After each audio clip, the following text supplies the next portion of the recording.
ரோமர் 12:21 நீ தீமையினாலே வெல்லப்படாமல் தீமையை நன்மையினால் வெல்லு. அவன் தீமையை நன்மையினால் வெல்லணும். பிறர் நமக்கு தீமை செய்ய நினைச்சாலும் நீங்க நன்மை செய்து அதை நாம் ஜெயிக்க வேண்டும். அப்படி அதனாலதான் ஒரு கன்னத்தில் அறைந்து மறு கன்னத்தை திரும்பி கொடுக்க.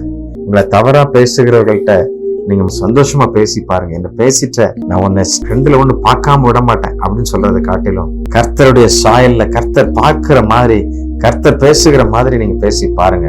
இந்த ஆசீர்வாதத்தை நீங்க காண்பீங்க. உங்களை தீங்காய் பேசுகிறவர்கள், அவமானம் நிந்தையாய் பேசுகிறவர்கள், நீங்க ஆண்டவரத்துல அது எல்லாத்தையும் சொல்லிட்டு உங்க மனசுல கொஞ்சம் கூட காயம் இல்லாம, கசப்பு இல்லாம, அவங்களை பற்றிய வெறுப்பு இல்லாம நம்ம வேதத்தை படிக்க படிக்க படிக்க தான் இயேசுவின் சாயல் நமக்குள்ளாக வந்து கொண்டே இருக்கும். ஆமென். அல்லேலூயா. எவ்வளவு சங்கடமான சூழ்நிலைகள் இருந்தா கூட நீங்க இப்படி கர்த்தருக்கென்று நீங்க நிப்பீங்கன்னா கர்த்தர் நம்மை ஆசீர்வதிப்பார்.